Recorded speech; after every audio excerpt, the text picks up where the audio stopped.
the War Nomads podcast bonus episode. Hear amazing nomads sharing their knowledge, stories and experience of war travel. Thank you for tuning in to this amazing Nomads episode. It's the latest in our bonus series. It sits alongside our destination podcast and highlights those travellers who demonstrate discovery, connection, transformation, fear and or love. I think I've learnt those off by heart. They go through my head each time I hit the pillow at night. There you go. Look, James Buckman is a documentary and editorial photographer who says he's inspired by the mountains and the sea. Who isn't?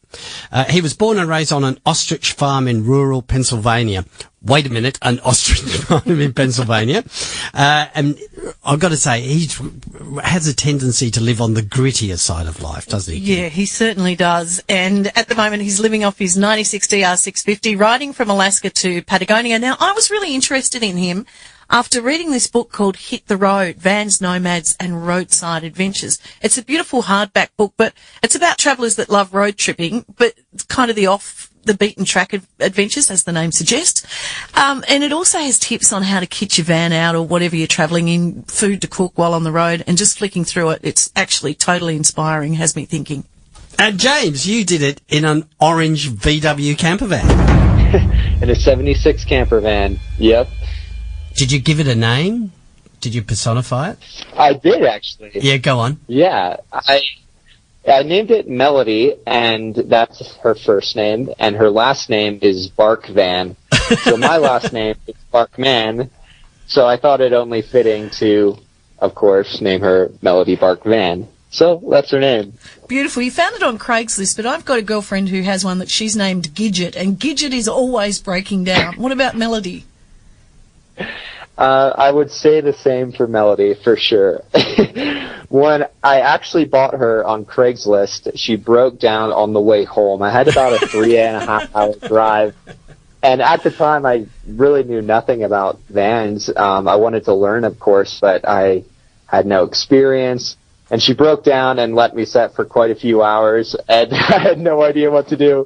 But I think it was only right that she broke down right away, because there's been countless others. Seriously, if you want to learn about motor vehicle maintenance, get a VW camper van. Yeah, and learn very quickly. I call it Zen and the Art of Volkswagen Maintenance. Yep. Because, I mean, I'm sure we're all familiar with the book Zen and the Art of Motorcycle Maintenance, yep. But it really teaches you so much more about, the actual mechanics. It teaches you patience and, just kind of ingenuity and all of that. So and I'm grateful for that. And sure. How to swear. Absolutely. I've had quite a few frustrating times with her.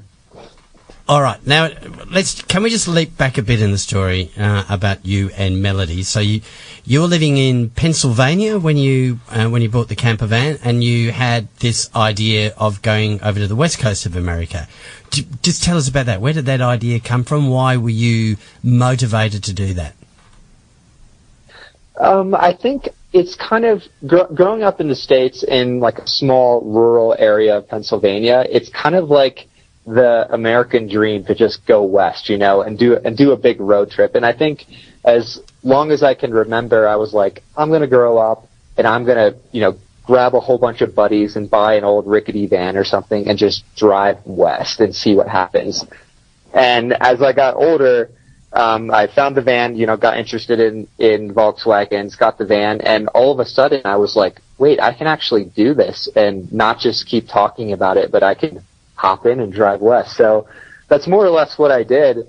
And I think, yeah, there's kind of like, when growing up on the East Coast of the States, there's kind of this allure to the West Coast. And it definitely attracted me. And yeah, I kind of picked up and left off and have been living out there ever since for the most part. We've watched a video of you driving, Melody, and there are some pretty challenging weather conditions as well. But I note that in the book, Phil, he's overcome those. James, you've got a potbelly stove inside Melody. Yes, I do. Is that not dangerous? Like, do you get smoked out? No. He's also got... Yeah, tell us how you adapt it, but you've got an exhaust, so the smoke goes outside and look, of the van. Smoke's going directly back into his van. Is that the case? Yeah. Yes, it is. I don't actually know if it's legal. I never really found out.